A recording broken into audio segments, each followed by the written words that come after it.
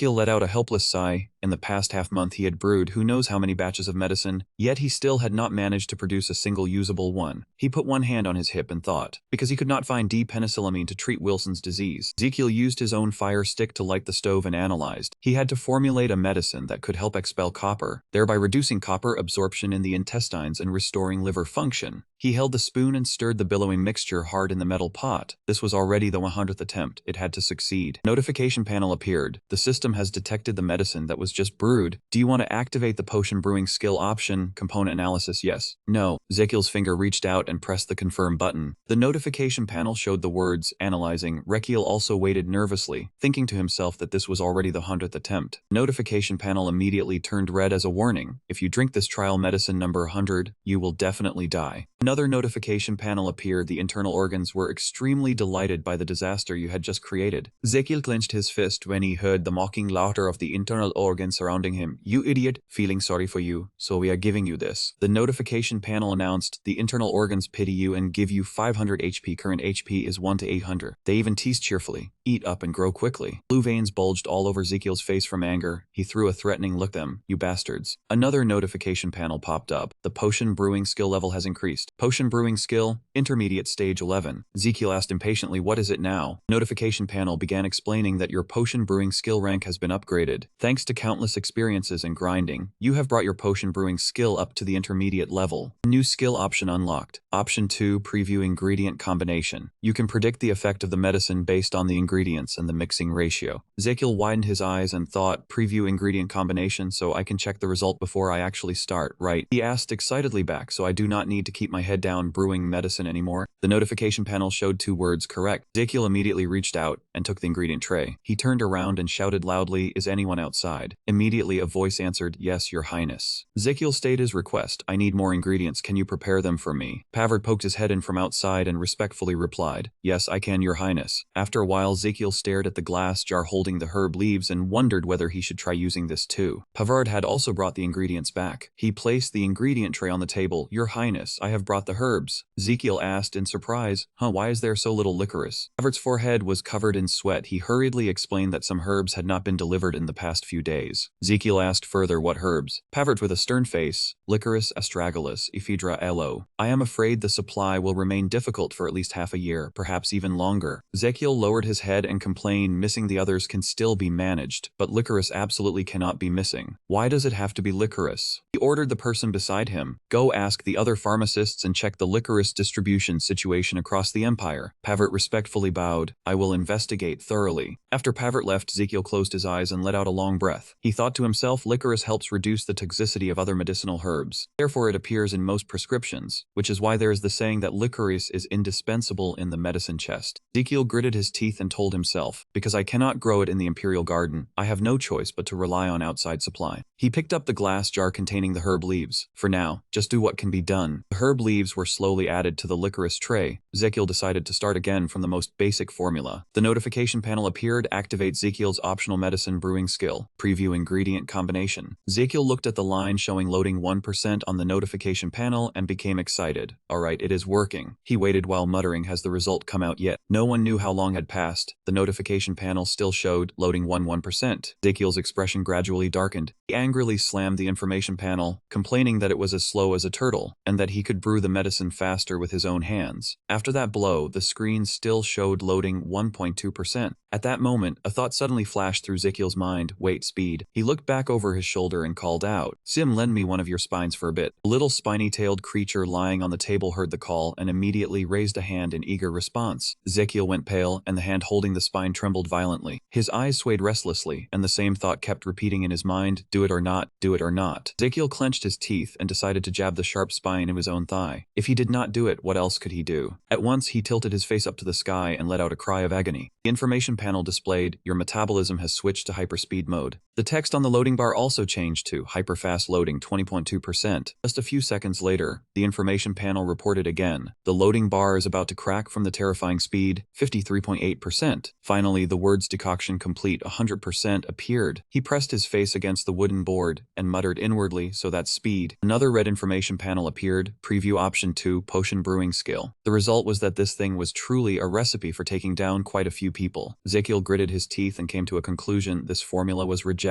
He fumed silently to himself. Today he would definitely find the golden ratio. At the same time, in another place, the man pleaded earnestly, there really is no other way. Please help us. The woman standing beside him hurriedly added, the palace is in complete turmoil because of the lack of licorice. Bass did not hesitate and answered shortly, no. He crossed his arms over his chest and stated firmly, we only trade with recognized warriors. The man still wanted to beg further, please, at least hear me out. But before he could finish, I stepped out from inside the house and coughed a few times. Brass asked him anxiously, if there are, then what? I just shook my head at him and tossed out 3 words, hair falls out. His eyes were bloodshot, his voice choked with emotion. If I lose this child too, then I will have no reason left to live. I will also have no face to meet my daughter and son-in-law in the Yellow Springs. Brass placed both hands on his shoulders to comfort him. Don't cry, collapsing now will only be pointless. He looked at the man bowing his head before him and sincerely encouraged him, Tulun, you have to stay strong if you want Nella to live. In the medicine preparation room, Ezekiel trembled all over from the pain, telling himself, I have to save the girl. I also have to save the patient if I want to survive. Progress report after progress report kept appearing, loading 45%. The cleansing process has reached 99%. The information panel appeared, preview option 2 of the potion brewing skill. The results showed that the medicine could promote copper elimination, inhibit copper absorption in the intestines, and improve liver function. You have developed a new decoction formula that helps the body's internal copper metabolism. Copper expelling decoction, mass production version 1. Sharp Spine fell to the ground. The information panel reported that the potion brewing skill had leveled up from level 11 to intermediate level 12. At level 12, the medicine's effectiveness increases by 21%. Ezekiel was so excited that he raised the medicine bowl high in his hand. Copper expelling decoction. This was the Imperial Palace's new menu. Fabio sat on the sickbed and tilted his head back to drain the white porcelain bowl of medicine. After swallowing it, he could not help but complain, "No matter how many times I drink it, this taste is still awful." Valentino sat by the bed and smiled when he heard that. "Is that so?" Fabio looked at him and said, "The first time your highness gave me that antidote decoction, honestly, I thought you were going to poison me that day too." Valentino turned away, gave two awkward laughs, and replied, "Honestly, I once thought exactly the same as you." A scene from the past surfaced. Ezekiel, looking nearly mad, shoved the pitch-black bowl of medicine in his hand toward Valentino, then told him to give this to Fabio. Back in the present, Fabio lowered his head and called softly, "Sir." Valentino came out of the memory and answered, "Yes." Fabio placed one hand over his chest and said sincerely, "I am deeply grateful that you took such good care of my mother." Valentino stared at him wide-eyed, stunned for a long while. Then he turned away again. "What you said makes me so embarrassed." Valentino continued, "It should have been me apologizing to you." His voice echoed through the room. "I was too harsh on the two of you that day." Valentino lightly brushed the seam on the hem of his doctor's coat. "Even if it is late, I still want to apologize for my rashness back then." Fabio lowered his head and sighed. "I really was a little upset then, but what you said that day was not wrong either." He added, "And you never drove us away like the others did. You even treated us with such care." Valentino replied, "Hearing you say that, I only feel even more ashamed." Fabio blamed himself. "I should have gone to thank His Highness the Crown Prince too. But unfortunately I had nothing suitably formal to offer that day." Valentino comforted him. "His Highness never expected any material gift from you." He smiled and said with certainty, "His Highness has always been very generous." At the same time, in another place, Ezekiel was shouting excitedly, "It worked, everything is fine." The notification panel appeared. "Thanks to persistent research, you have found a way to control Winston's disease for life." The notification panel appeared again, however, because this disease cannot be cured completely, life expectancy cannot be estimated. Ezekiel stared blankly at the words before him.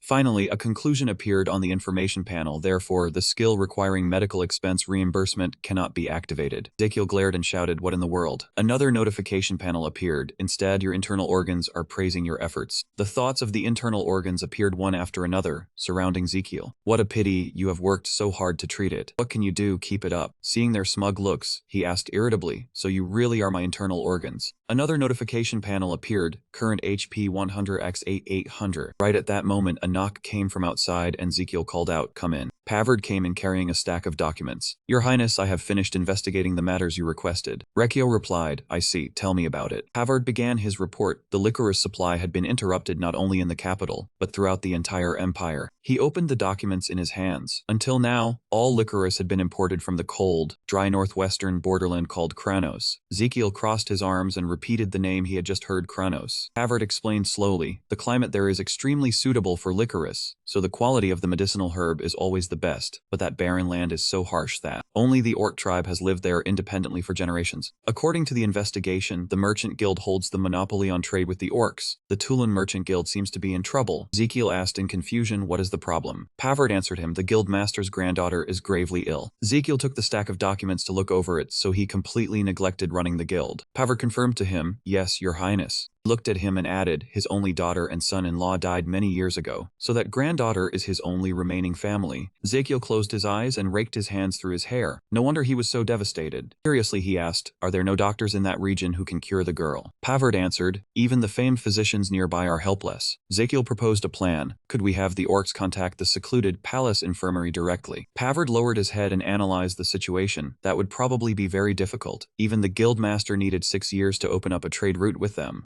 Ezekiel, while reading the documents, asked, "Even if I use the Crown Prince's authority?" Pavard was drenched in sweat. "Kranosk is an autonomous land bestowed by His Majesty, so they are not under the imperial government's control." Ezekiel clenched the documents in his hand and drew the conclusion that my influence there would be useless. He carried the documents and walked toward the door. "All right, I understand." Pavard tilted his head and asked, "Where is your highness going?" Ezekiel looked at him and said a few words, "To borrow my father's authority." Pavard awkwardly answered, "Yes." In a flash, Ezekiel rushed right in front of him him and asked in confusion, "Why are you making that face? Am I about to go commit a crime or something?" Pavard avoided his gaze and asked back, "Do you really think that method can still work?" Ezekiel placed both hands on his shoulders, his gaze pressing down hard as he said with certainty that it would be fine. "Don't ruin my mood, smile for me." Pavard gave a few flustered, awkward laughs, but his face still clearly showed confusion. Ezekiel opened the door, and before leaving he left one last line, "Just trust me once." The sky above was clear and open, sunlight shone down, creating dazzling halos. The wind blew, sending fallen leaves fluttering about. Ezekiel lowered his head and walked forward step by step, dejected. He gritted his teeth and muttered, with so much sensitive information in his hands, "My father should have lent a hand. On top of that, I had also blurted out by accident. Anyway, I should thank him for at least agreeing to let me go to Chronosik. Truly His Majesty's intelligence network is no..." Ezekiel recalled the question Estelian had asked earlier. "Do you think I'm easy to deal with?" and thought the way his father tested him was as if he knew everything. Truly suspicious. At that time Ezekiel was kneeling on one knee on the ground, so he quickly denied it. "No way, Your Majesty." He froze, then suspicion rose in him. Could someone have sent word ahead about that day? Ezekiel brushed aside the pine branches and shouted loudly, "Don't tell me Father Emperor has planted spies everywhere." Then he turned back and carefully looked at the towering stone pillars around him. Just then, a call from another direction drew Ezekiel's attention. "Your Highness." Just as he turned to leave, the figure behind the stone pillar slowly came into view. It was Special Agent No. 3 from the Magenta Royal Special Intelligence Bureau. Pavard reported to him that the carriage and 30 guards were ready according to orders. Ezekiel stepped forward and ordered, "Good, let's set off." Ahead, Damien was carrying Cuckoo in his arms, and Anis was already waiting. In the distance were 30 guards and Eurus. As soon as he climbed into the carriage, Ezekiel urged the person beside him, "Damien, get on the carriage too," before Garden starts grumbling again about being left behind. Damien pointed at the figure peeking out on the other side and said, "He is already here." Garden's eyes brimmed with tears, and he choked out, "Your Highness, this is breaking my heart. Are you really going to leave me behind here?" Tears streamed down his face like a river, and between sobs he pleaded, "I am your personal guard. I should follow and serve you." Ezekiel spun around and asked back sharply, "Leave you behind? What the hell are you talking about?" He took a few steps forward and said, "I just entrusted the greatest responsibility to my deputy before leaving." Garden asked blankly, "Deputy?" Ezekiel patted his right shoulder. "That's right, from this moment on Then he patted his left shoulder, "Officially appoint you." Finally, he placed his hand on the top of his head and declared, "Be the deputy steward of the secluded palace infirmary." Garden stared blankly and asked, "But why me?" Ezekiel placed both hands on his shoulders and answered solemnly, "Because you are the one I trust most." At that moment, Garden could think of nothing else. Only those 3 words kept echoing in his head, the most trusted. Ezekiel climbed back into the carriage and smiled as he instructed, "So when I am away, you will be the one watching over this place. Don't slack off." Seated inside the carriage, he let out a soft sigh of relief. "All right, let's go." I finally coaxed him into it. The carriage rolled slowly away from the secluded palace. Garden still stood where he was, muttering, "Am I really the deputy steward?" Pavard called from behind, "Sir Garden, let's go back together." Garden immediately repeated the title he had just heard, "Sir Garden." Pavard broke out in a sweat when he heard him suddenly repeat, "Sir Garden." Garden's eyes lit up and he solemnly declared, "I am now Deputy Steward Garden." From another direction, Ezekiel's carriage was speeding through the dense forest. Inside one carriage, Ezekiel and Damien sat facing each other, silently watching the scenery outside the window. By evening, the carriage was still rolling along the road. Ezekiel and Cuckoo had already fallen fast asleep, while Damien remained silent. Their convoy filed through a canyon with Eurus at the rear. No one knew how much time had passed before the convoy finally drew near the Chronosik headquarters. Ezekiel slowly opened his eyes, and at that very moment a voice beside him said, "Your Highness, we have arrived." A pair of black high-top boots stepped down from the carriage. Before Ezekiel and Damien stood the Chronosik headquarters. Ezekiel looked at the black ribbons hanging everywhere in the center, silently wondering what was going on. Standing beside him as if he had already realized something, Damien called out, "Your Highness, look over there." Ezekiel opened his eyes wide in shock. Why was the Trade Guild headquarters holding a funeral like this? He looked at the scene inside the guild headquarters and asked, "What is going on here?" I was standing in the main hall when I was utterly stunned to see the person appear outside the door. He hurried over to greet Ezekiel and Damien, saying, "I pay my respects, Your Highness." Ezekiel asked, "Are you the one in charge here?" I lowered my head respectfully and answered, "Yes, Your Highness." Ezekiel asked again, "Whose funeral are you holding? Could it be that the guild master's granddaughter has run into trouble?" Still bent in the same posture, I hesitated and replied, "It is the funeral of our guild master Tulun." Hearing that answer, answer, Ezekiel asked in surprise. Why did the guildmaster pass away? Footsteps and a voice sounded from behind them. Lord Tulun. Because he was too worried about the safety of his granddaughter. Grace parted his lips, revealing sharp fangs, then explained. He stopped eating and drinking, and collapsed 2 days ago. He paused, then added. By the time help arrived, it was too late. He passed away with regrets. Ezekiel glanced at the person who had just appeared, silently guessing who he was. Brass placed one hand over his chest and bowed as he introduced himself. Brass, chief of the Pengshi tribe, pays his respects to the Crown Prince of Humanity. Ezekiel, shielded behind Damien, spoke up. All right. Brass closed his eyes and slowly said, I have always been a longtime friend of Tulun's, and also a warrior recognized by the tribe. Today I am here to honor a great warrior. Ezekiel placed a hand on the person shielding him in front, while replying to Brass. Thank you for telling me. Signaled Damien to step aside and moved forward. I have a few things I want to ask. Can we talk later? Ezekiel seriously proposed. First, I want to pay my respects to the guildmaster. Grace flinched slightly upon hearing his request, but very quickly after that he closed his eyes and bowed respectfully. Understood, Your Highness of Humanity. Ezekiel and Damien entered the main hall and stood before Tulun's coffin. Immediately after, the two of them solemnly closed their eyes. Once the rites were finished, Ezekiel simply turned and left quietly. Behind him the crowd's murmurs rose. I never thought the Crown Prince would come all the way here in person. What is going on? Ezekiel said to the person waiting outside the door. I am sorry that you have lost a close friend. Brass also replied. With the Crown Prince of Humanity personally coming to pay respects, Tulun must have found some comfort in the afterlife. Ezekiel asked him, shall we go outside and talk for a bit? Grace nodded easily. Sure. Ezekiel thought to himself, after running around for more than half a month to get here, the guild master had died. This was truly a huge problem. He frowned and calculated in silence. In any case, the trade caravan was still there. He would have to find another way. High sun cast blinding rays onto the ground. A voice drifted from the training yard. Do we really have to talk here? Brass crossed his arms and, while watching the others train, said, here, even just breathing won't make you lose muscle. He took a very satisfied breath and then asked, so, what do you want to ask about? Ezekiel closed his eyes and stated his purpose clearly. After the funeral ends, I want to continue trading medicinal herbs. Grace asked back, trading medicinal herbs. Ezekiel slowly opened his eyes and explained, I am opening a traditional medicine clinic in the secluded palace of the imperial capital. I treat a great many people and prescribe medicine for them, but the supply of medicinal materials from this region has been cut off, so I am having a bit of trouble. He made an offer. I don't necessarily have to buy them myself. I heard that to trade with your tribe, Guildmaster Tulun spent years and years of hard work. Ezekiel raised one finger and continued, so all you need to do is keep trading through the caravan he left behind. Brass frowned, looked at him, and asked, how does that sound? Suddenly he extended one arm, flexing hard so the top muscle line stood out clearly. Then Brass changed his pose and raised both hands high, showing off his huge, sturdy build. Ezekiel stared at the scene in front of him, dazed, and could only think to himself, what was that man plotting while posing? No one knew how long had passed before Brass raised both hands high and shouted, I have decided. Ezekiel also cheered with delight. Great. Brass interlaced his hands and decisively said just 3 words, I refuse. Damien, standing beside him, gritted his teeth and asked, shall I help with the sword? Ezekiel, beside him, advised, it's all right. He stepped forward a few paces, stood facing Brass, and asked in confusion, could we know the reason? Brass did not beat around the bush and answered directly, because we are the Ox tribe. He glanced at the group of Ox lifting weights over there and explained, this tribe only trades with recognized warriors, and the Crown Prince has misunderstood one thing. Brass looked at the person in front of him and said clearly, we do not do business with the caravan managed by Tulun. Ezekiel asked further, then you mean you only trade with Guildmaster Tulun personally? Grace tilted her head to look at the wooden crate beside her and replied, yes. He recalled the past, I have always been a warrior, but now there are no warriors left in his caravan. Brass said bluntly, we do not trade with the weak. Ezekiel lowered his head, thinking that old man was a warrior. He swallowed hard, analyzing in silence. If that was the case, then the warriors they referred to were not just people who knew how to fight. Could he even do it? Ezekiel looked up and asked directly, what must be done to be recognized as a warrior by you? Grazer held up 3 fingers, simple enough, 3 tests totaling 700 kilograms. The moment Ezekiel heard that, his face went pale at once. Could it be bench press, deadlift, squat? Brass replied, to become a warrior one must be able to lift that much. He swung several dumbbells with lightning speed to demonstrate, actually our Ox tribe's warriors must be able to endure even heavier weights. Only then can they be true warriors. Ezekiel asked further, how much? Brass decisively lifted the dumbbell overhead with both hands and said, 1 ton. Ezekiel was at this point like a stone statue cracking into pieces. Brass said contemptuously, 1 ton is only the standard for Ox warriors. As for testing humans for warrior status, only 700 kilograms is needed. That is nothing more than child's play. In Ezekiel's mind, he secretly cursed those weight training maniacs. What the hell could he possibly lift? He was almost in tears in his mind. Even if he tried, it would take at least 5 years. By then the clinic would be ruined. He would be dead long before that. Ezekiel was utterly desperate. Turning to the person beside him, sorry Damien. Suddenly he had an idea. Ezekiel pointed at Damien and asked, what if this man goes to test for warrior status? He pulled Damien to stand beside him, patting his chest lightly. He may look thin, but inside is all muscle forged through real combat. Damien's cheeks reddened with embarrassment, completely unlike the kind of muscles made only for show. Grace frowned slightly. The one who wanted to buy licorice was this guard. Wasn't it the crown prince who needed it? Ezekiel was sweating bullets, trying to make up an excuse. He had not mentioned that yet. Actually, he also needed them. Brass leaned to inspect. Ezekiel trembled and signaled to the person beside him, right. Damien was also drenched in sweat but still forced himself to stay calm. Yes, that's right. Brass turned away and said flatly, don't even think of lying. He raised his arm again and emphasized, the leader must prove his own qualification. Brass's gaze turned icy and he flatly refused. Those underhanded tricks will not be accepted. Ezekiel collapsed as if all strength had left him. In his mind he could only cry out, it's over. Damien hurried to support him. Your Highness. Ezekiel, as if making a dying wish, told Damien to ask someone to handle the clinic affairs. Brass spoke again, but there are also two exceptions. Ezekiel straightened at once upon hearing that. Really, what are they? Brass began listing them. 1. The Emperor, the ruler of all people, or someone with bloodline within 3 generations of a person already recognized as a warrior. Ezekiel closed his eyes and calculated. As for that Emperor, there was no way he would help. Only the second method remained. He remembered the documents Pavard had handed over earlier. The matter of bloodline within 3 generations. Ezekiel confirmed again, meaning as long as one has bloodline within 3 generations, they can trade without taking the qualification test. Grace replied, that's right. He twitched an ear slightly, hearing Ezekiel's voice from behind. Greeting the granddaughter of Guildmaster Tulun. Since we are here anyway, I also want to see how the girl is. Ezekiel waved a hand and asked, where is Guildmaster Tulun's granddaughter? Grace turned back to look at him. Are you planning to save that girl? Ezekiel curled his lip and asked back, of course. The one who brought up the exception must have meant that as well. Dress did not hide it and admitted at once yes. He waved his hand, signaling, let me lead the way. In the 2-story wooden house, violent coughing kept ringing out without end. Brass led the other 2 to the door of a room. Ezekiel thought to himself, just hearing the sound was enough to know the situation was very serious. Began analyzing. It was not just violent coughing. There was also wheezing, a rasping sound as if the breathing were being choked off. The moment he stepped into the room, Ezekiel silently guessed that the girl must be in a lot of pain. Brass told the female maid sitting by the bed, this person has come to treat Nella. Everyone step outside first. The female maid brushed past Ezekiel. A soft cougher made him turn his head to watch her leave. Ezekiel slowly moved to the side of Nella's bed. He frowned at the person lying on the bed. This was, red spots were densely scattered on Nella's hands and neck, and the coughing still did not stop. Ezekiel paused slightly. A symptom instantly flashed through his mind, purpura. He drew a conclusion, meaning the blood clotting was not good. At that moment Nella slightly opened her eyes and muttered, Grandpa, Grandpa. Ezekiel's eyes lit up, thinking he should check the pulse first. He gently took one of the girl's hands. The information panel appeared, beginning pulse measurement. Ezekiel also prayed silently, please, let it be something he could cure. 2 information panels appeared in succession, scanning. 1. A red light appeared, making Ezekiel tremble slightly all over. On the red information panel, words appeared after a general examination. This body shows severe paroxysmal coughing, recurring many times. Another red information panel appeared, pertussis causing bacteria detect. The moment Ezekiel read those words, his face went pale at once. The red information panel warned, this is a textbook case of whooping cough. Immediately set up infection control measures and begin treatment. Ezekiel covered his nose with a handkerchief, thinking this is troublesome. Whooping cough can be 10 times worse than the flu. He shut his eyes tightly, telling himself even he is in danger. If this lousy body gets infected, who knows what will happen. Ezekiel turned back and ordered the people behind him, from now on, tell everyone to cover their nose and mouth with handkerchiefs. Only eat and drink when alone, and keep no one nearby. Brass put his hands on his hips, his mind full of confusion. Why do that? Ezekiel raised a hand to explain. This is a highly contagious disease called whooping cough. It spreads through tiny droplets when an infected person coughs. He asked further, had anyone else recently also had severe coughing? Brass scratched his face, trying to remember. Recently the servants caring for the child had all caught it once. He added, even Tulun. By the end, his coughing had become much worse. Ezekiel suddenly noticed the maid at that moment. He remembered the very soft cough of the maid when she brushed past him, suspicion rising in his mind. Could she have been infected too? Brass crossed his arms and asked, is it very serious? Ezekiel answered seriously, clearly it is. He pinched his nose tightly and added, coughing that violently can cause vomiting, hernias, and even prolapsed hemorrhoids. Brass recounted the situation. Perhaps the human crown prince was not used to this area because this was his first time here. Around here, this coughing illness is quite common. Everyone has to go through it at least once as a child. Only after getting through it are they truly considered adults. Grace looked toward Nella lying on the sickbed. This child was probably being put through that trial as well. Ezekiel concluded silently, so this is a local endemic disease, then the natives probably have some immunity, but he closed his eyes and said firmly, no, it is still not enough. Ezekiel ordered Brass, pass my words on to the people. Damien informed the servants. Brass and Damien answered in unison, understood. Then the 2 of them left to continue the mission. The door to the room shut with a soft thud. thud. He had been pacing back and forth in the room, deep in thought. No, still not right. Whooping cough usually incubates for 1 to 3 weeks before flaring up violently, which meant the girl might already have been suffering for quite some time. During that period, her body must have been worn down until it had almost no strength left. He examined the situation. In the modern world, vaccines and medicine could still prevent and treat it, but here there was nothing at all. He wondered silently whether to use the Mai Mendong decoction. But then he dismissed the idea. No, it could not compare to modern treatment. Too weak, herbal medicine was never a specialized cure. He looked at Nala writhing on the bed and thought that it was more like a tonic. Even if the medicine could help the girl regain a little strength, that still would not be enough for a child to fight this illness on her own. Just then, the room door was shoved open, startling he. Brass stood outside the door with a hand on his hip and asked whether there really was no other way. Human Crown Prince. He turned back and asked, "You startled me? Have you finished relaying the order?" Brass replied, "I suddenly remembered something else, so I came back right away." He asked again, "What is it?" Grace answered, "There is something that can help treat Nella." He suddenly asked, "Have you ever heard of wild licorice? It is a rare species found only in this region." He answered blankly, "No, I have never heard of it." Grace looked at him and went on, "I suppose so too. It is a plant only people in the trade know about." He asked curiously, "Is that herb really that astonishingly effective?" Brass rested his chin on his hand and began to tell the story. "This is a tale from the days of our very distant ancestors. Long ago, the Steel City tribe had a mighty chieftain named Eurus. One day, while wandering the desert, he discovered wild licorice. For a long time, our orc tribe has had the habit of boiling licorice water to drink in winter. So Eurus thought it made perfect sense and set to digging it up at once. He dug hard, turning the soil around the licorice plant over. But then he realized something was not right. Its roots just kept stretching deeper and deeper into the earth. It was said to be more than 10 meters long. Eurus kept digging until even his own body had sunk deep into the ground. In the end, he pulled up that entire long licorice root mass. He brought the licorice back to the village, brewed it into tea, and drank it. When the whole tribe sat down to enjoy the tea, one member respectfully held up a cup and said, "Chief, you should drink the first cup." Eurus froze for a long moment after taking the first sip, his eyes widening. Right after that, his biceps swelled visibly, and blue veins rose beneath his skin. The muscles in his calves changed too, growing bigger, tougher, and more solid. Eurus roared, then lifted both rows of chairs on either side with both hands at once. Several members sitting in the chairs on the right stared in shock, mouths hanging open. The ones seated on the left, meanwhile, clung to one another in fear. And he lifted a total of 10 tons in 3 tries. Back in the present, Brass finished his story and asked, "Wasn't that effect terrifyingly strong?" He thought to himself, that sounded just like an energy drink. He asked back, "Do you think that wild licorice could help?" Brass said firmly yes. He closed his eyes, bowed deeply, and said sincerely, "So please, you must save this child." He adjusted the cloth over his nose, then asked how to find that licorice. Brass held up one finger. "The only way is to gather a lot of it. I heard the appearance rate is only 1 in 10,000 licorice plants." He repeated his words, 1 in 10,000. Brass explained further, "It looks exactly like ordinary licorice on the outside." He silently calculated. The only difference was the roots, so each plant had to be dug up and checked. In such a vast area, who knew how long it would take? He turned and said, "Thank you for telling me. I will keep it in mind." Brass bowed again and replied, "Then I will leave it in your hands."